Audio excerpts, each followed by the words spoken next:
they'll lynch you. But he did, and he laughs at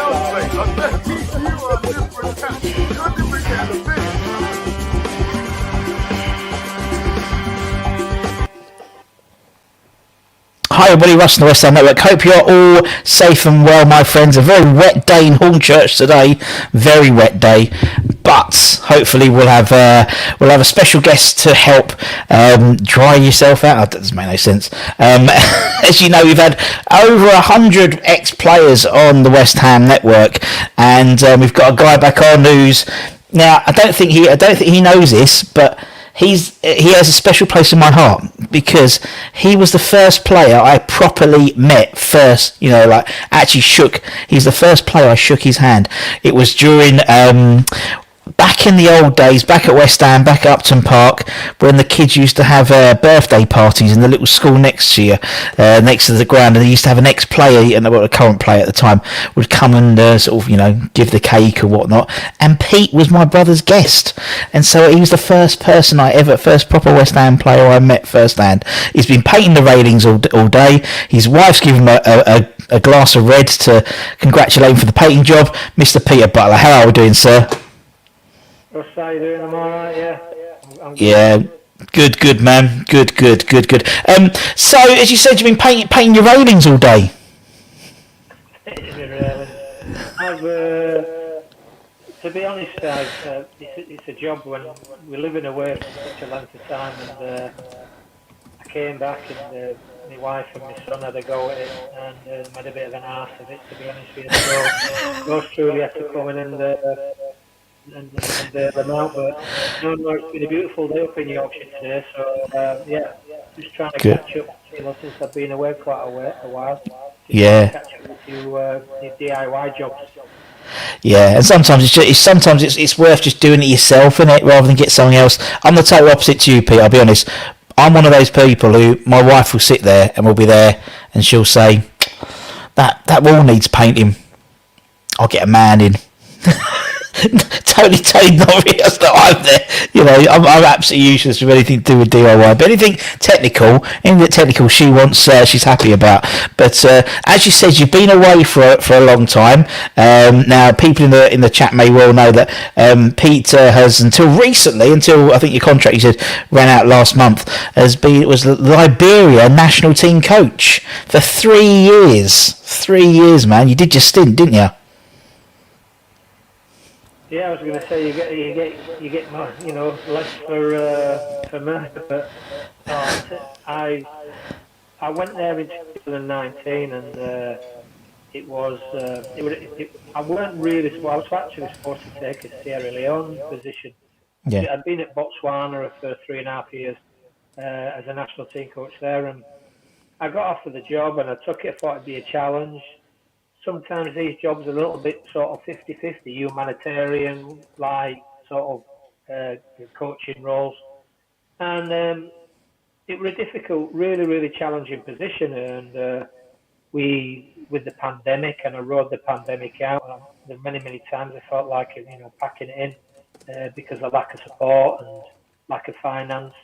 But I stuck it out, and I saw my 3 years out, and I made a big difference to a lot of young, impoverished lads' lives, who helped them get on the professional ladder and get contracts outside of the country, and brought them into the national team setup.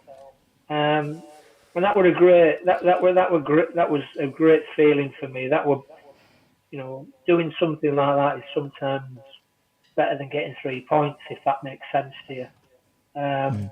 And I was really, really proud of that. So, my contract came to an end, but living in Liberia is not easy. It's difficult, and I did my 3 years. I stuck it out, and that was I played my part. You played your part, and as I said, I remember the last time we chatted, you was in Liberia at the time. I think you had to make sure that your computer was had enough battery, and if I remember correctly, never goes off. if I remember as well, I think I think you were just about to. I think you had the sort of a beach like literally right just outside your door, didn't you?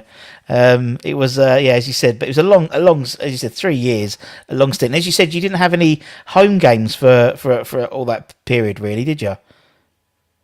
I had two home games, one against Sierra Leone, which we won in a World Cup qualifier. Then we had another one against Chad in an AFCON qualifier, and we won. Sadly, we went out on penalties, which we should never have done. And then we never had a home fixture for until just recently they've had one, which weren't a full international. It was a Changed fixture. But for 2 years and 10 months, I had no home fixture.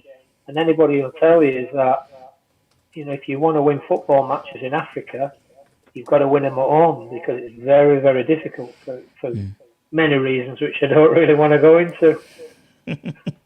we enough said, Peter. I think we can appreciate that, particularly in a world of VAR at the moment and how West Ham get done over by VAR decisions. That's small fry compared to over there, I'd imagine, to be honest. Well, I guarantee they'll never ever bring VAR into African football. Never, no chance. There'd be more people sat in jail rather than sat in the dugout. You won't believe what goes on there. We'll move on. We'll move on from there. Let's talk about happier times. Let's talk about the West Ham times. So obviously there'll be people in the chat who will remember you, Peter. There'll be some people who may be of a younger generation and won't remember you. So just to fill you guys in, Pete made 78 first team appearances for West Ham, scoring 3 goals. And more importantly, as I said, he was the first West Ham player I met, which I was, so you've always had a special place in my heart, Pete. And obviously part of that 92-93 promotion season, which you played. I think you made about 44 appearances that year, really integral to that. We've had lots of your teammates on, the likes of, we said before we started, Timmy Breaker and people like that. And obviously you came all the way from Southend, not a long commute from Southend to West Ham, £175,000. Do you remember it like it was yesterday, that first day you walked into Chadwell Heath? Yes and no. It was like a little bit of a whirlwind because it all happened so quickly. It's not often you get a phone call from Billy Bonds, and you know what Billy's like. He's very straight to the point and quite blunt, and he just said, "Do you fancy?" I had to call him back, and I called back. There were no mobile phones then, and he invited me down in an area. I think what had happened is I'd played Huddersfield Town on loan from Southend. I had a bad injury, and our last game was a away game at Bournemouth, and Harry were in charge, and we turned them over. We sort of stopped them in the tracks from getting in the playoffs, and we had a good side at Huddersfield. We had a good bunch of lads, and I'd gone there. They'd had a nightmare. Then we played 7 games, won 6, drew 1. Wow. And then Harry told me, he said, that moment, I tried to get you so many times, because, and I thought this was a great opportunity when you went in as assistant to Harry. Didn't stay long as assistant, but that's another story. That's another story. That's another story. But no. In my first day was a little. They just told me straight. They just said, "Come in for a couple of weeks, train with us." I was recovering from an knee injury which had been out for 7-8 months, and after about 3 or 4 days, they offered me a contract. So yeah, I remember it vividly. You don't forget those times. They were special days. Yeah. And also, I think, as you said, coming from Southend as well, into, to West Ham, I think it's when we interviewed Mad Dog, and he said, you turned up your first day with your boots in it. Was it your high-tech boots? Did you have high-tech boots at the time, I think it was, he said? Yeah, I had high-tech boots. I'm a Yorkshire lad. I work proud. And there were no flies on Martin, that's for sure. No, in all fairness, Clive was great, and Martin, and I got on really well with those lads. Yeah. And in all fairness, we're at a difficult period because obviously Bond's scheme had just basically bombed, and there were a lot of bad feeling, and there were a lot of lads in the dressing room who really needed a bit of a kick up the arse. And Harry, I knew full well he were going to get rid of people, him and Billy, and it weren't going to be easy. But from being a bit of a basket case dressing room, it turned out to be a great dressing room, and it's something I'll never forget.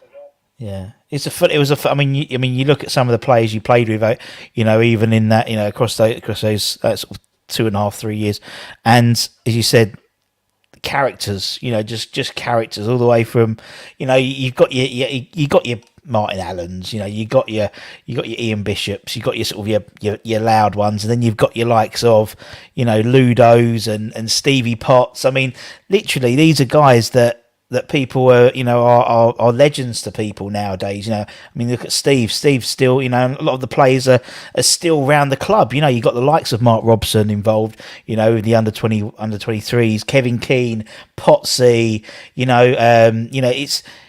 it was an amazing time. And as you said, I can imagine the dressing room was a bit, it would have been a good night out. Let's just say, a few good nights out, I'd imagine, with those gangs. I know I had a few with them, yeah. Maybe one or two too many, and you know what I mean? It was like, you want to be in my gang. They were a great bunch of lads. They were from the moment I went there, I sort of left on a bit of a cloud because of personal reasons, but it were a special group of players, and there were some really good players in there as well.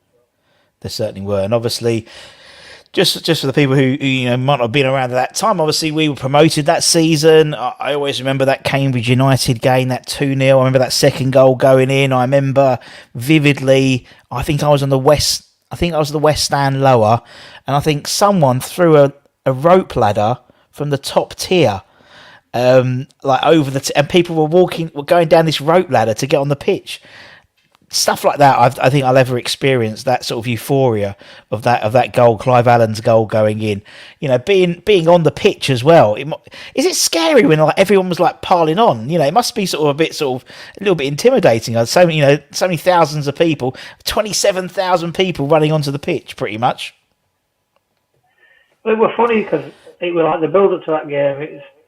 I was captain at Cambridge for at an early age when I was sort of 20. Yeah.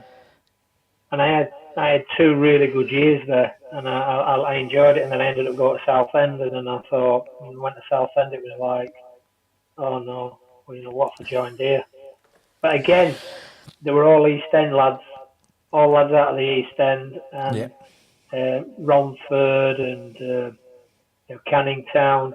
And I just got on, I don't know what it was, I just got on really well with them, and I just had a great affinity with all those lads, and they were just a great group. But that Cambridge game, a lot of those lads that I played against that day were also friends that I'd played in the same team with. So yeah, it was quite mixed emotions, but it was just a real special day because we nearly blew it, and obviously. It was the year Bobby Moore had passed away, and I sort of remember that those games vividly, especially when we played up at Sunderland, and he'd obviously passed away during the evening. Yeah, and also I mean I remember that so well because my mate at school was a big Portsmouth fan, and so there was. And obviously it was between us and Portsmouth for that second place, weren't it? So I always remember that because obviously we went up on we had to match them, and and we matched them and goal difference and whatnot. But yeah, no, that was a special day. That was. I remember it so vividly. No, a special day, and they never. To be honest, they don't leave you. I mean, I've travelled the length and breadth of Africa and Asia. I've been all over the place coaching. And it's funny, even in places when I've been in Indonesia, in Jakarta and that, and lads have come up to me and said, you Peter Butler, I'm a West Ham fan, can I have a picture? And that's nice because, it doesn't matter where you are. I mean, I've had some sort of bizarre requests or lads have come up to me and just said to me, even even in Africa, you'd be surprised Oh no! Yeah. how there's a lot of West Ham fans in that part of the world. Yeah, no, definitely. We've got. I mean, we've been fortunate to have on, like, we have fans on and stuff all the time, and we've had people from, obviously, the States, as you said, Canada, obviously Europe, Africa, India, Australia, Asia, into, we've had Hong Kong, China, Thailand, all over the bloody place, mate. All over. We're massive. As the song says, West Ham are massive everywhere they go. It's the song now. Even more massive now. We're in Europe for a second year running and stuff like that. Do you keep an eye out for the how the Hammers are doing, Pete? Do you keep an eye out on the old how the results are coming in for the boys? Do you know, I always, all the teams that I played for, I've just looked online tonight, Huddersfield Town, where I grew up for 6 years. Yeah. As a kid, getting beat 1-0 at home, all they were. Do you know, because I'm always away, I'm an avid, I grew up like watching Leeds as a kid, but the clubs that I played for, obviously West Ham is a club which is special to me out because I had such a good time there in Southend. West Ham's quite I've always sort of likened it to a different club than the club you'll ever play for because it's so friendly. People who've been there for years in the background, and like you say, like people like Robbo Potsy and that lads, Kev, the lads are still there, still involved, and it's great to see because for me it's always been a family club. Whether it's changed because the club's grown, and maybe now people are starting getting used to the new stadium. It's not going to change. It's never going to go back to the bowling ground, is it? So I think it's one of them that as clubs grow, you've got to grow with it. Football's evolving all the time, and but it is a wonderful club to have played for. I must admit, I feel sort of humbled and sort of very, very fortunate that I did play a small part in their success story once upon a time. Well, you got us into the Premier League the first time we played in the Premier League. It was like, and I mean, as I said, I started supporting, like, my first games actually were that season.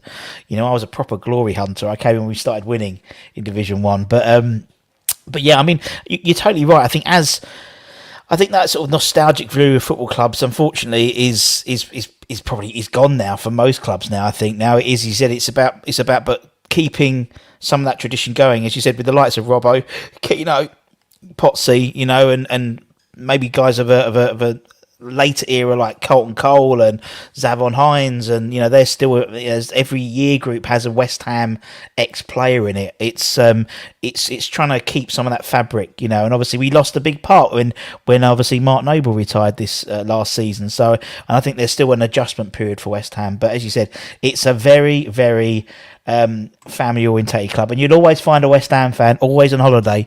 So you must have found, as you said, you found them in Africa. Every time I'm on holiday, my wife hates it. Because she'll hear like a Cockney accent, and she'll be like, "Oh, here he is. I've lost Russ for 2 weeks now."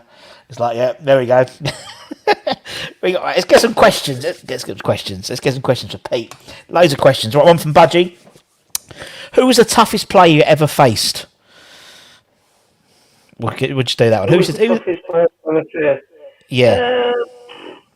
I played against some tough lads. I think possibly Roy Keane was an hard lad. I won't say Vinnie Jones because I didn't really feel he was actually Vinnie Jones was a better player than what people give him credit for. Yeah, I agree. But I think probably the lad who was hard and honest with it was Stuart Pearce. Oh, God, yeah. And I remember once playing against him when I was at Notts County, and he went right through me as well. And there were no picking you up or get on with it. It was he was a tough character. Yeah. Well, I think you probably just, to be honest, Pete, from probably about the mid '90s to the early 2000s, I think you probably picked three of, even Roy Keane. We'll say Roy Keane, Vinnie Jones, and bloody Stuart Pearce. That's probably three that most people would say, and you're up against all of them, man. Absolutely mental, absolutely mental. I love it. Right, what we got here? One from Wacko Gov. Did you have a favourite midfield partner? At West Ham. We'll keep West Ham, yeah. I enjoyed playing with Bish. I enjoyed playing with Martin. Even lads like Marsh and Monkey, John. A lot of people tend to forget. Me and John played at same midfield when I was at Cambridge when I was younger. And John came as a bit of a wide-eyed lemon dash flash boy from Tottenham. But he was a great lad, Monkey. Really, really good lad and a really good footballer as well. Super talented. Passing range, brilliant. I enjoyed playing with John. Loved playing with Bish. Bish made you play. Yeah. Me and Martin complemented each other. But I think, looking back, probably Bish was somebody who I enjoyed playing with because he got you playing and he gave you balls in tight areas and he made you play. He made you take responsibility and he give you the ball in areas where you think other people won't give it to you. But he super talented footballer, clever as well. Yeah, and likes a night out as well. Let's be honest, nights a night out. Did he? Apparently so. Trevor Morley told me. Yeah, apparently so. Ask him about Cheltenham races. We'll get him back. He did. The two stories I think Bish told me. Bish told me about when Potsy had his testimonial, and he got Potsy so pissed in a London hotel that he fell down the stairs, which was quite unlike Potsy to get that drunk. And then apparently he'd always have a packet of extra strong mints in his pocket in case he had night out and he had to quickly put one in his mouth if Bill came along or whatever, so he didn't smell a booze. But oh no, no, I've seen. I always think Bish was a better trainer when he'd had a few beers, but things changed, and you couldn't go out and have a Super Sunday and come in on a Monday morning and do the railway line run. It was impossible. You just get absolutely slaughtered. But I think the game in many respects is obviously a healthier environment than it was back then. But yeah, it was. But I always think, when you irrespective whether your lads went out and had a drink, especially during those days, you knew your responsibilities. You knew full well it was like a time and a place, and I think it was a time when to go out and enjoy yourself and let your hair down. There was a time to get your head on and be responsible and train hard, prepare properly, and be as professional as you possibly could. Yeah, totally. And it does seem that when it's not no disrespect to then and to now, but now professional as you possibly could. And there we go. But it's red. It's good for in the railings all day. Yes, indeed, that's your reward. But also, it's got good oxidants in 'cause it's red wine. It's not a double Jaeger bomb or something like that. So that's okay. But but as you said, nowadays also, in that time, you didn't have social media, you didn't have camera phones. You could not get away with stuff, but you could let your hair down a little bit more than necessarily nowadays, isn't it? It's almost like professional footballers are scared to even buy the wrong bottle of Coke in case it annoys the other sponsors. You know what I mean? They're so on a knife edge now. It's almost like they've become too sterile. Where I think your era particularly, and maybe the era straight afterwards, in terms of sort of the Harry sort of early 2000s era, was probably the last era where I thought footballers were a bit fun because you had a bit of a personality because you could show your personality a little bit more than you could nowadays. Russ, I think the game's changed, and I think the fun element has gone out of it. It's become very, very money orientated. It's become very, very a bit of a pretentious environment.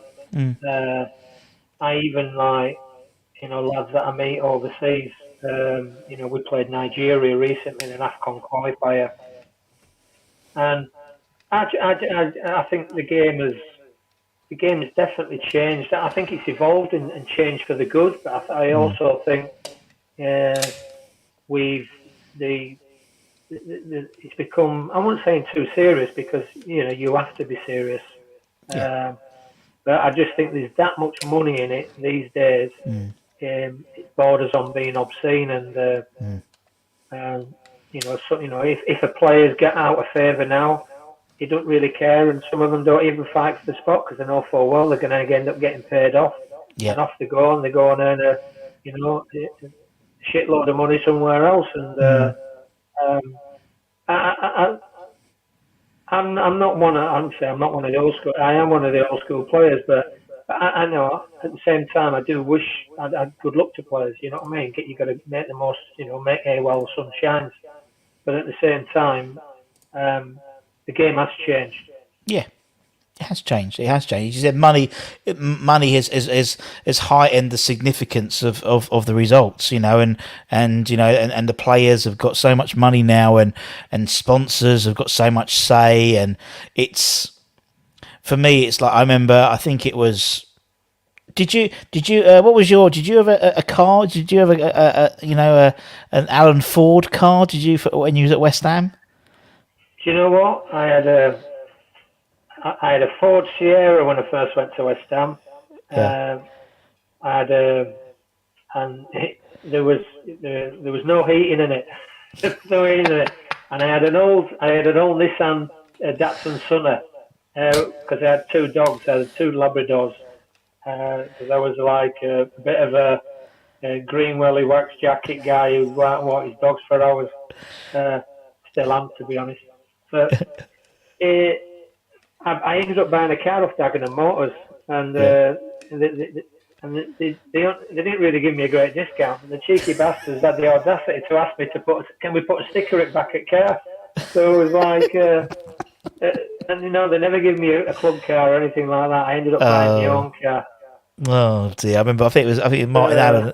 I think Martin Allen got his from Alan Ford, and they had to keep phoning him up because he kept on getting pulled over by the police for reckless driving and stuff. And obviously Ludo had his Skoda, didn't he? Ludo had a Skoda, didn't he? Bless him. Yeah, how the game changes. I remember getting Ludo Skoda. I remember that vividly. I think Matty Holmes had a Skoda as well, if I'm not wrong. I think he did. Yeah, he did. Yeah, we had him on a few weeks ago. Yeah, he had a Skoda as well. Yeah, funny, isn't it? How they're just like he was a great guy.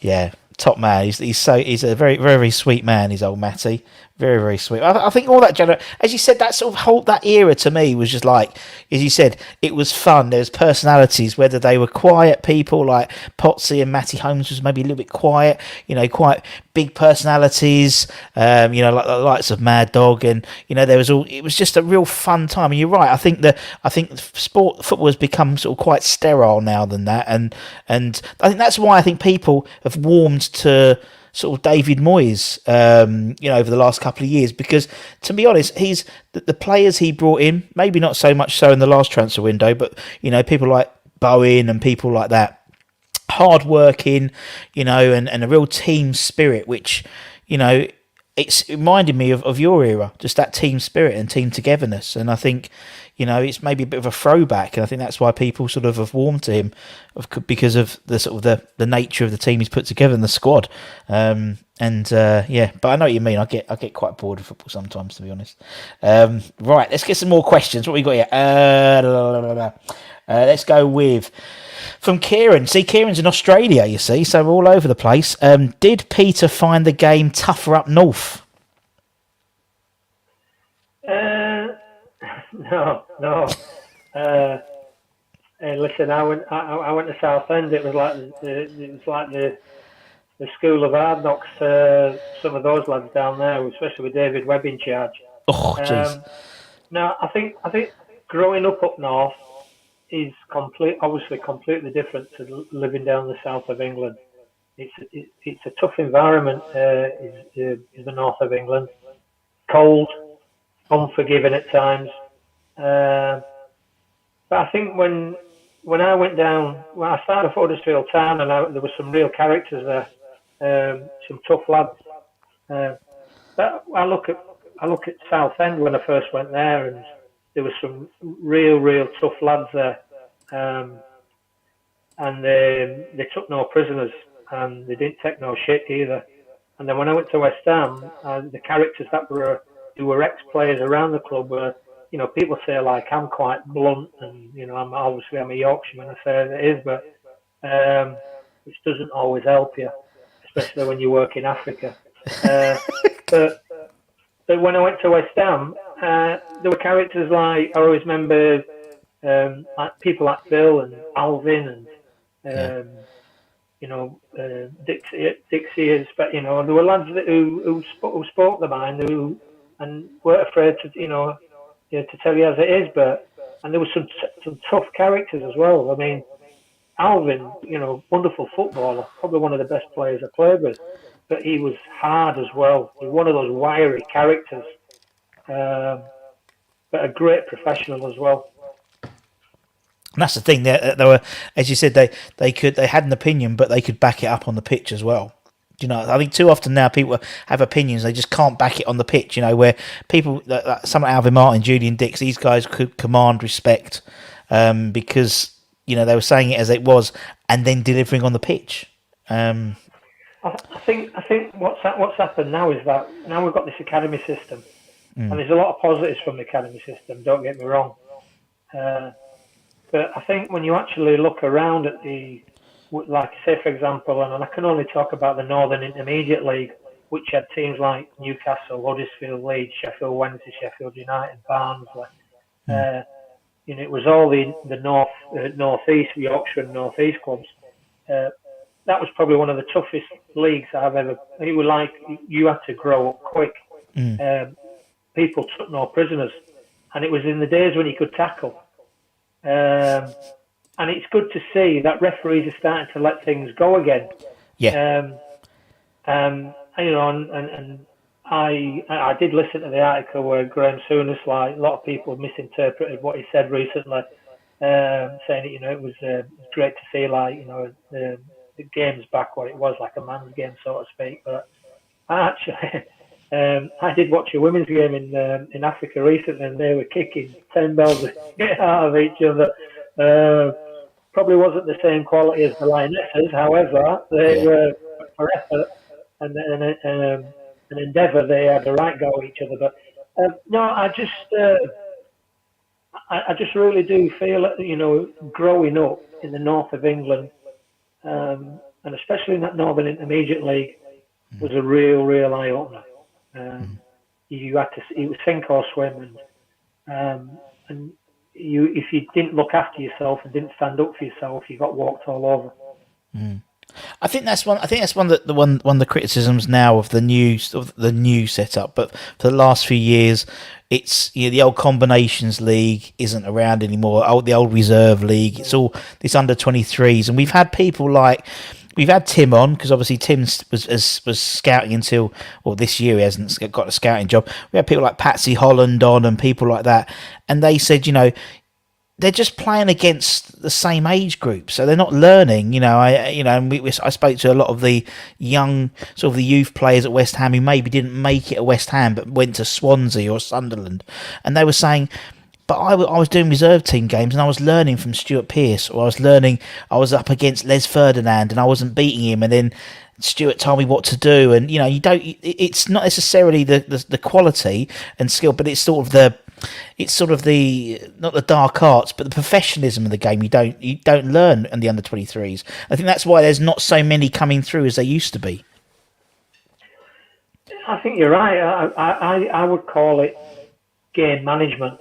And it's about how to get around the pitch, how to look after yourself, and how to win football matches. And sometimes it's not all about, as I found, even at West Ham, where we had some wonderful footballers, but at Southend and in Huddersfield and places like that, when I went to West Ham, I learned how to win a football match and get it over the line. It weren't all about trying to play pretty football from your 6-yard box or your byline and let's show everybody how great we are. All this like playing through the lines and transitions and defending in a deep block. What a load of bollocks. I've heard it. And I coached the game and I've done all my licenses. And I listen to it, and I just listen to some of these pundits on TV, and they make me cringe. Yeah. It is, no, I won't say muck and nettles, but sometimes it's all about just getting the basics right, and I think that game management of actually learning how to win a football match and get round the pitch is what you learn in the lower leagues, and you learn in the reserves and the youth leagues as your 17s, 19s, etc. But yeah, I think there's still that gamemanship there, and unfortunately, I think with the massive influx of foreign players that we've had coming into the game, there's some great qualities which have come in, and there's also some undesirables as well. Yeah, I think that's probably one of the big eye openers when West Ham last year when we was in Europe. We were playing against established European sides like Sevilla, Lyon, Frankfurt, and we called it the dark arts, but it's how to win a European match, and we were a bit naive to that, I think, in terms of not necessarily the play acting, taking, not diving, but there was the dark arts were in play several times, and I think we've probably learned that a little bit more now. So going into this European campaign, it makes sense, but you have to learn on the job. No one can tell you those things. You've got to learn on the job, and so I totally understand. Yeah, it's one of those things where I think, as you said, sort of gamesmanship and seeing out games. It's not something you can teach in a class on a blackboard. And but even at Southend, you could go to Rossi's, have a nice ice cream afterwards. What are you moaning about, Pete? Loved a bit of Rossi's ice cream. Tots on a Friday night. Yeah. Oh, Tots! Hello, Tots. Oh dear, God, dear. Night, and we used to play most of our own games on a Friday night with St and Greavesy on show, because they were like it was Tranmere. Tranmere was Ian St John's team, and Jimmy Greaves was Southend, because Danny was there as well, his son. Yeah. But it was great, but Webby got wind of it, and he used to bring us all in on a Saturday morning after a Friday night on the tiles, and just like run us to death. I love it. Or you could have gone for you could have gone to the Roslin Hotel. Was that there at the time? I think the Roslin was there. Yeah, the Roslin was, yeah. It's a lovely hotel. Still got so many friends in Southend, and I've not been there for years. Yeah, and it's the front bit's changed a little bit. Not massively, I think. A little bit. It just looks a bit more modern. And a few more, but yeah. I've not been there. I'm normally back home, you know what I mean, on a train, off a plane, on a train, and then back for a week or two, and then I'm gone again. It's only now where I get a little bit more of a longer period of time, when I'm in between jobs. Yeah. Well, you're too busy doing the railings. Let's be honest. You've got a list of jobs to do, Pete. That's the same as me. Right. Okay. A few more questions. Let's go with Gutter Rex. Who was the most underrated player you played with for us? So at West Ham, who's the most underrated player you played with? Good question. I wouldn't say underrated. Matty Holmes wasn't underrated, because he was rated, because he was a very, very good footballer. He joined the same time as me. I think Trevor Morley maybe didn't get the credit he deserved. He did an unbelievable job the year we went up. Yeah. And I loved playing with Trevor. I thought you could knock balls up to him, and he'd hold things up. For me, he didn't get the credit he deserved. And Potsy, probably. I think he probably was rated highly, because he played so many games there. And again, another great character, quiet, unassuming. Just went about his job in a professional manner. Maybe didn't get the plaudits for it, but Kenny Brown as well was another one as well. There It's a tough one because there were so many lads and who came through when I was there, and at the time West Ham's youth system was, we had a lad called, you remember, Danny Williamson. Yeah, great player he was, wasn't he? He was a really good player, and he had to pack the game in, didn't he, because through injury. But yeah, some really good footballers, and it was at a time where obviously the club was in a little bit of disarray. The youth system had been sort of neglected, and it was that, and they were rebuilding it. But it was at the time where I think it was Ray Parlour, Tony Adams, Romford boys. We're not going to West Ham, but we're actually going to Arsenal. Yeah. So all that catchment area of Romford and that lads are coming through, and another one was my mate Jonah. Oh, hey. I love Jonesy. He's because obviously I work at West Ham, so I see obviously Jonesy's one of the ambassadors. So's Monk, so's Kenny. You know, there's loads of them. Jonesy's brilliant. I love Jonesy. He's so funny. You should go when you come back down. You should go because he's got an antique stall, doesn't he, in Battlesbridge, and he sells antiques. Yeah. And he told me because he actually asked me. He said, "Why don't you come down and be an ambassador?" And you know me, Russ. I'm not really one. I've never asked for a free ticket for any club I've ever been at. Yeah. I've never really, I love my memories. I love my time at West Ham. It was great, and every other club I've been at. But I've always been one of those. I move on, and I kick on and go on. But I don't ask for freebies and I don't ask for free tickets. But yeah, I get loads of people always ask me to come down and come to games. But I think it's difficult getting a free ticket off the present board. I don't think they give you one. But no, I've never been back, and I've never been to London Stadium. I live 10 minutes from Huddersfield Town's ground. I never go there. I go watch my sons play rugby league and rugby union. That's like on Saturday, I'm home. Yeah. I won't even go watch a football match. I'm off to Beverley on Saturday to watch my son play rugby union. That's what it's all about, though, mate. And that's, I mean, not being funny. As you said, you've been in bloody on and off a plane to Liberia for the last 3 years. So it's about, as you said, coming back and doing stuff with the family. But yeah, Jonesy sold me. I've got this Father Christmas thing, antique thing that he sold me last year. Yeah, he did me a deal. He reckons. I don't know if he did me a deal. I can't be honest. It hasn't fallen apart just yet. So we'll see. I'll get it out this Christmas. Jonesy is great character. Him. Yeah, lovely guy. I used to take him to train and pick him up at London in his mobile home, and I used to turn around and say, I said, it's a nightmare turning around at top. I'm only parking at bottom. You're gonna have to walk down. But no, good lad, great lad. But yeah, I look at that over underrated players. I thought Tim Breaker was absolutely sensational. I thought he was like just a machine, Tim, up and down all day long. Well, I think you're right. I think from a West Ham perspective, as you said, all those players were very much. Yeah, people knew how good they were, but maybe outside of West Ham, as you said, someone like Steve Potts.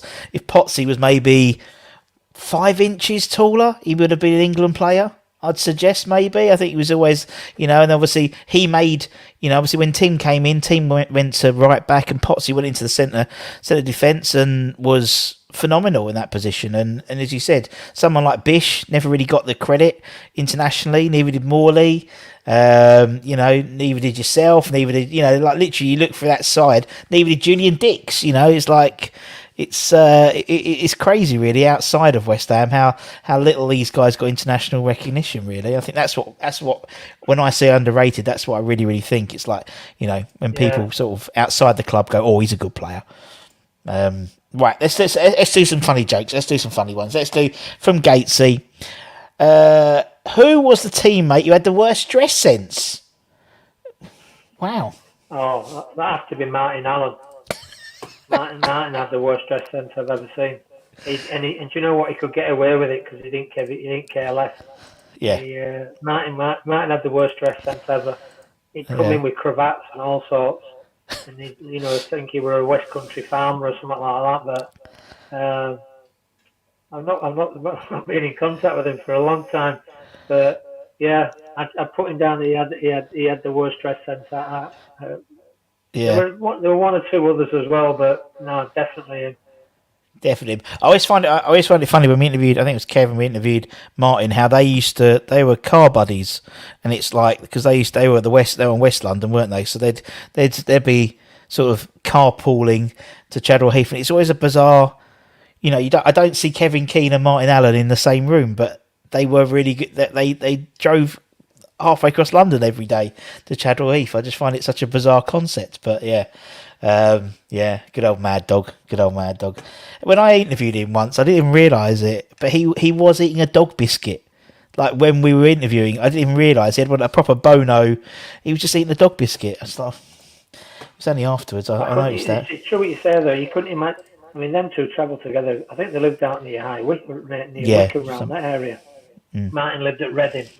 But Kevin's like, you think you're a school teacher. Yeah. Educate, articulate, like a little bit. You could imagine him, Martin reading Bean or Dandy or some porn magazine and Kevin be reading Economist. Yeah, or the FT, yeah. I could just imagine them too. Right, what we got here? From in your 78 appearances, you scored 3 goals. We know that. Do any of these goals have a major significance for you? Oh, that's a bit highbrow. No, not really. I didn't really score many goals. I had quite a few assists, but I didn't score many goals. I think the one that I would obviously sticks in my mind is when we played Coventry at home. Yeah, we beat them 3-2, and I scored. Got a little bit of a ricochet going through, but then ended up like using it, scored in my left foot past Steve Grozovic, whatever you pronounce it. I weren't your prolific goal scorer. It was like you went over halfway line, ended up with a nosebleed. But he, maybe I should have chipped him in more. I always remember when I first went to Cambridge, when I left Huddersfield Town, and I ended up getting about 10 goals that season, but I was never a goal scorer. I think Martin, I don't know what Martin's goal ratio was coming from midfield, but Martin would have got a few. Yeah, let's have a look. Martin he got a few goals in there, I reckon. In his career. He got 35 in his career at West Ham, 232 appearances. So yeah. Well, I mean, was that that playoff? Yes, a night. Yeah, so yeah. I mean, it was the first year back in the Premier League. I think he scored quite a few goals. I think he got 10 or 11 in that first season, at 93, 94. But yeah, no, it's certain people, Pete, who score goals and certain people who make them up, isn't it? And you're one of them. Which current player reminds you stylistically of yourself? Says Gatesy. Is there any players? Oh, he reminds me of me back in the day. I wouldn't want to insult anybody else. Well, Kevin De Bruyne, Jack Grealish, Well, certainly not Kevin De Bruyne or Jack Grealish. I'd be thinking more of I don't know. I mean, it's hard to say. I mean, you look around the way the game's played now. I was like a ball-winning sort of industrious, all over the place, breaking play up, getting it, giving it. I'd like to think I could play as well, but I couldn't turn around and say that they don't really have the Peter Butlers and the David Batties no more. I wouldn't like to say I'm, I wouldn't like to say I'm a Fred, because obviously I don't think he's that great, but you're right though. You're Declan Rice. You're totally right though. It's like that sort of, and I say it on the channel all the time. It's like, but those players like yourselves, Peter Butler, it's a David Batty. Bit later on in West Ham, someone like Hayden Mullins. These guys are guys that you needed on your team. You needed that sort of guys you said give it and go, break up play, and I think that's a lost art now. You don't get that. It's almost like the midfielders have to score goals, and actually sometimes you want someone as sort of a defensive midfielder just to sit in front of that back four, just to tighten it up. And I think sometimes people think that every midfield player has to be has to has to score 10 goals and get 5 assists. And actually, I don't think so in the modern game. I think there's still a place for Pete Butlers. I really do. There we go. You're the early 90s Fernandinho. There we go. Fernandinho. That's a compliment because he's a good player. Yeah. Makalele. There we go, Pete. You see? End of a. But you're right. It's a period which you don't get those types of players anymore now. We'll do a couple more questions. But this is not a question. It's from Howard. Says I've been a Hammer since the 13th of March 1991. Away 1-0 loss to Oxford. I remember your signing, Peter, in '92. Thank you for your service. That's a nice thing. There we go. Very nice of him to say so. There we go. Right, we've had your best player. Move that one. We spoke about your. I'm just going through these a little bit. Favourite game playing at West Ham, apart from Cambridge. Apart from the Cambridge game. I would say, and I'll never forget it, is we played Arsenal under lights at Upton Park and we beat them. We beat them 2-1. Were it 2-1 or 2-1 or 2-0? Something like that, yeah. And Ian Wright, I'll never forget it. Ian Wright turned around and called me.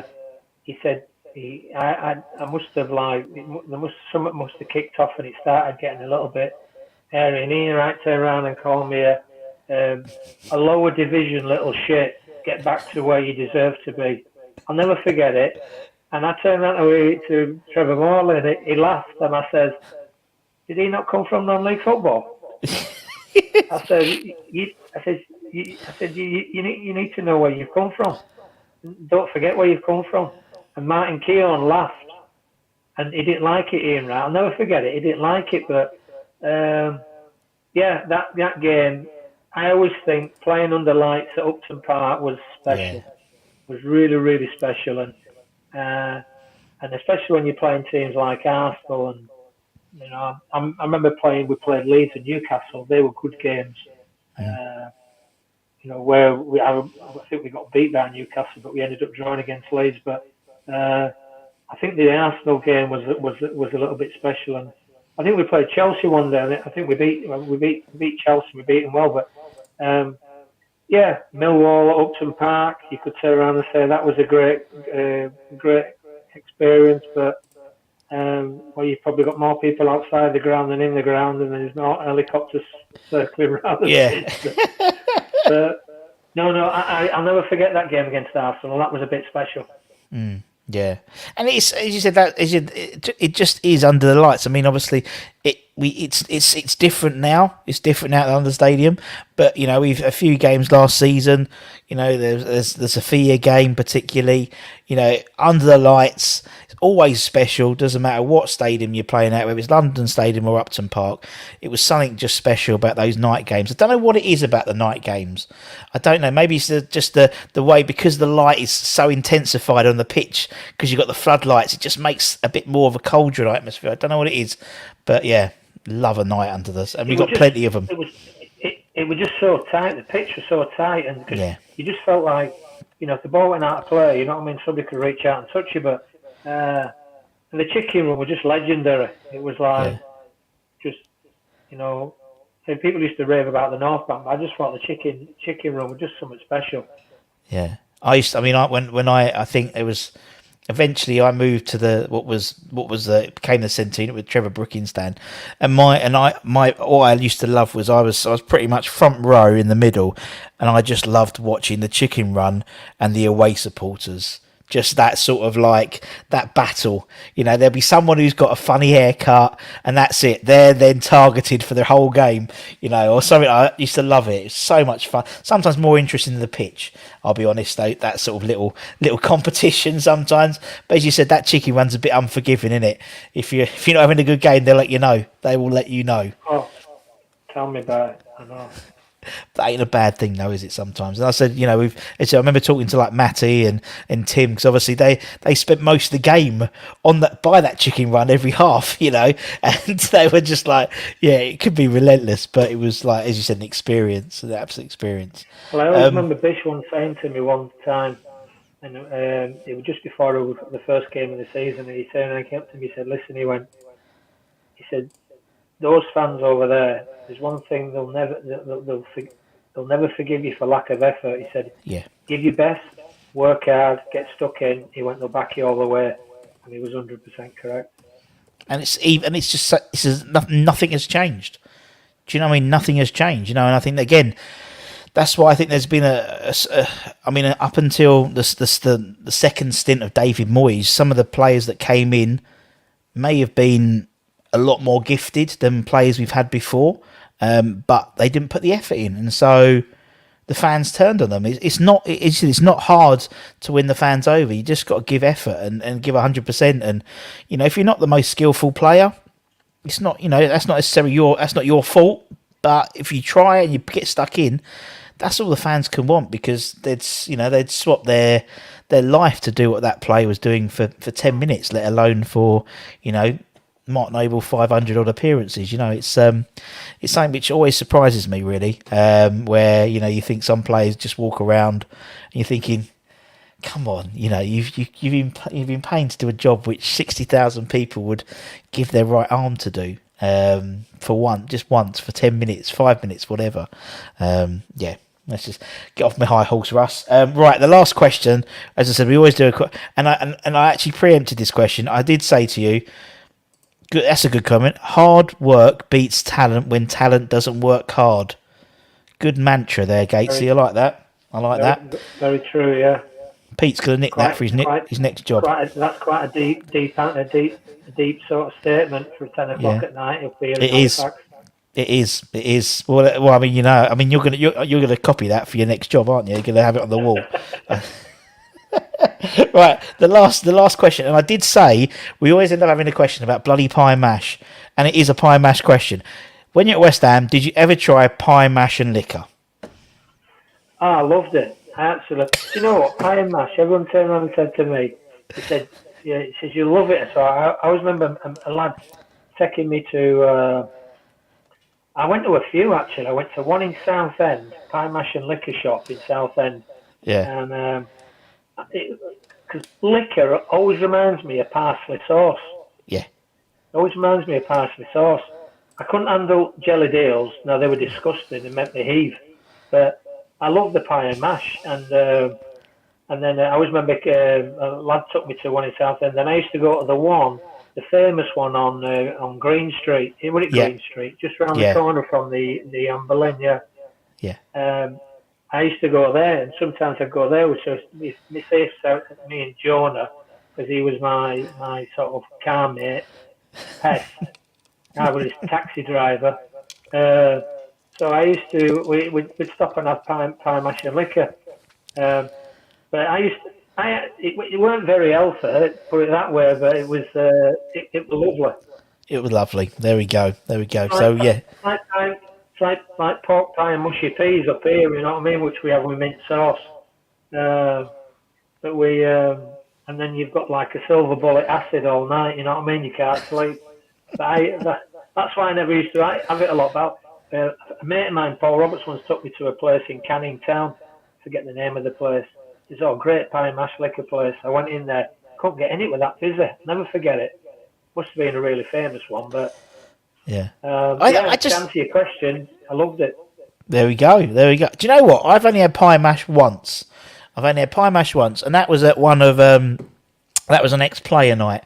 One of the player nights, when you get sort of people in to tell stories, and it was it was presented to me, and I actually quite liked it first, and I've never had it. That was like for almost 40 years, I've never had pie and mash. Call myself a West Ham fan, and I actually quite enjoyed it. There we go. Each to their own. Well, I'm not, as you can tell, I'm not going to waste away, let's be honest, even if I didn't like it. Mr. Butler, it's been an absolute pleasure as always, man. I said I'll be about an hour. It's literally an hour now. 1 hour, that's you've had a long day painting railings, you've got to finish your glass of wine, you can relax. Not finished that. I was finished. What, we getting another one? you got to paint more railings for that one. You got to paint some more railings before you get your second glass, mate. No. When they're up here today, it's been a lot nicer than it has been down there. I've been in and out all day, watching the news, watching the The possession. Queen, etc. Yeah. Being moved from Scotland. So, but yeah, it was the weather's been much better up here than it has been down there. Oh, nice for a change. Excuse me. Bless you. But also, talk about the Queen. Obviously, we that all happened just before kickoff on last Thursday, and then obviously we had to rush around, and West Ham fans, they came out in abundance and sang the national anthem, and it was absolutely. I thought that were brilliant. I thought that were absolutely superb. I thought really that epitomised West Ham that night. Yeah. It really epitomised West Ham and working class, down to earth people. But yeah, tragic. Yeah, it's one of those. It's like you've had it's the only time that you'd have a lump in your throat 1,000 times. Totally, and I think and what was lovely afterwards was that the day after, everyone on social media was and on the news and on TV were all basically saying fair play to West Ham. That's how you should do it. The fans are impeccable, and even the Stenar Bucharest fans were brilliant as well. And it was nice to have a positive story about West Ham coming out of that. Because it was, as you said, everyone was saying, West Ham fans fair play. You had Chelsea fans, Tottenham fans, Arsenal fans, all saying, giving the old clap and well done. And yeah, it was great to see, man. And obviously now we've got obviously football starts again. Well, it started today, didn't it? Really, and obviously the full Premier League, or not the full Premier League, but most of the Premier League are playing at the weekend, and it'll be everyone else be able to give their opportunity to give their moment silence or do their national anthem singing or whatnot. But I was a bit gutted that they called it off, to be honest, because I think it would have been nice for everyone to have done what we did on that Saturday, but hey ho. Well, I went to watch a rugby match on Saturday. I went to watch my son play, and I thought it were, and everybody said exactly the same. It was actually fitting. Yes. That people came out and showed the respect and minute silence or a minute's applause, whichever you prefer. But she was a remarkable, humble human being, and I don't think we'll find one like her. No, never. I mean, in a long time. And again, this is not. Yeah, we'll deviate. We're always doing this channel. It's quite interesting. I was listening to a lady today talking about. Well, we lived in an Elizabethan era.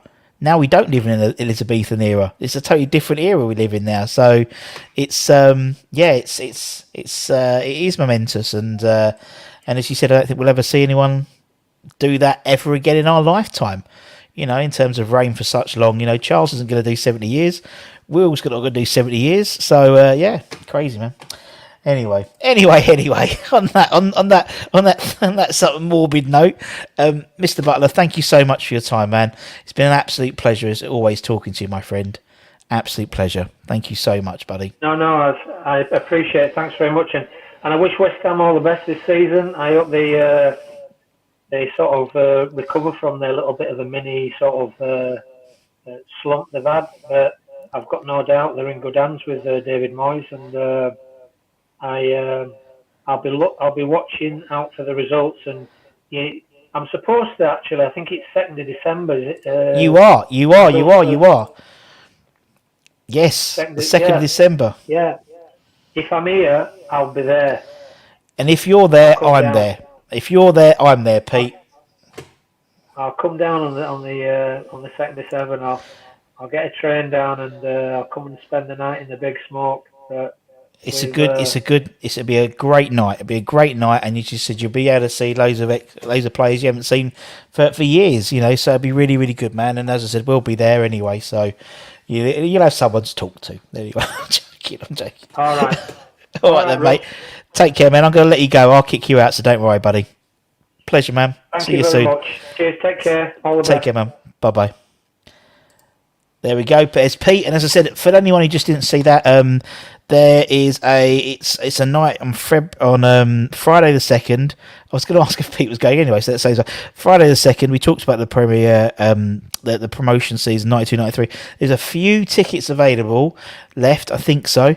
If you want to find out, go to Mandeville Promotions Limited, Facebook, Twitter, Instagram, and also Lenders. They do loads of other events. They've got one with, just did one with Macca and Tony Gale. They do them at Frinton Golf Course. They do them at Colchester United, and they do them at Dagenham and Redbridge. That's where I had the pie and mash. They do pie and mash nights at Dagenham and Redbridge. They're really good nights, but this is going to be a great night.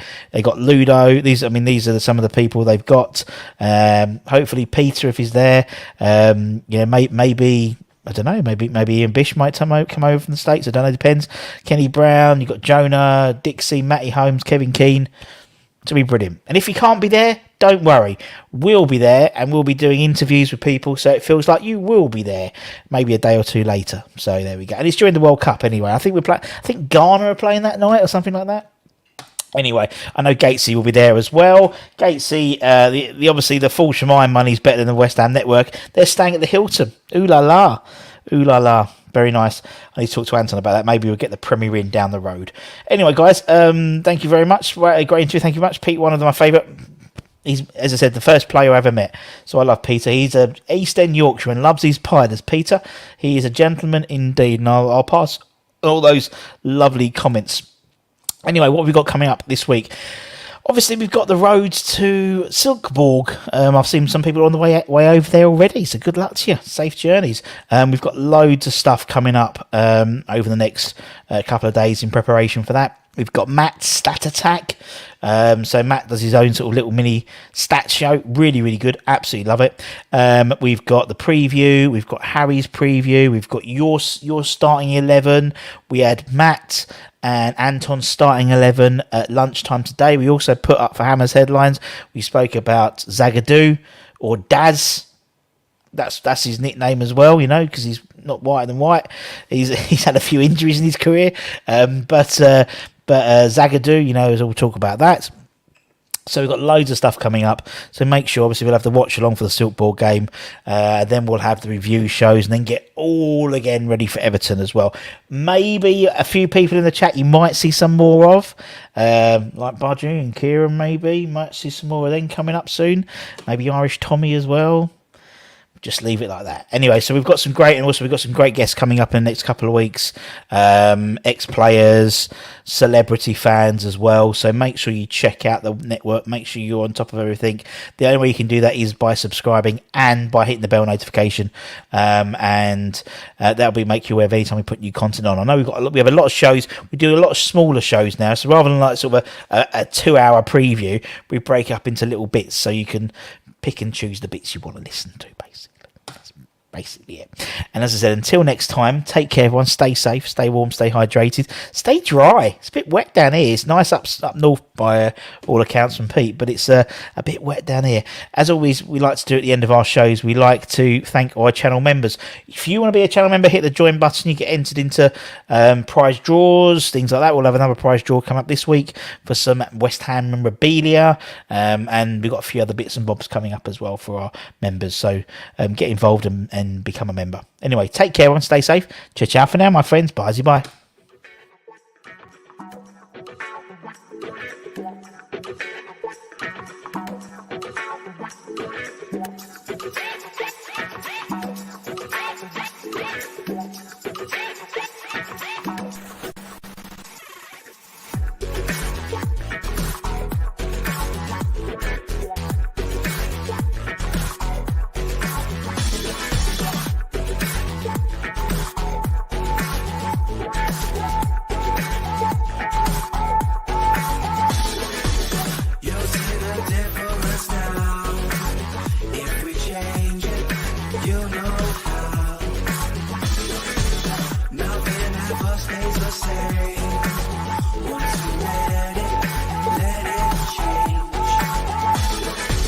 It's like a family tree, part of you and part of me.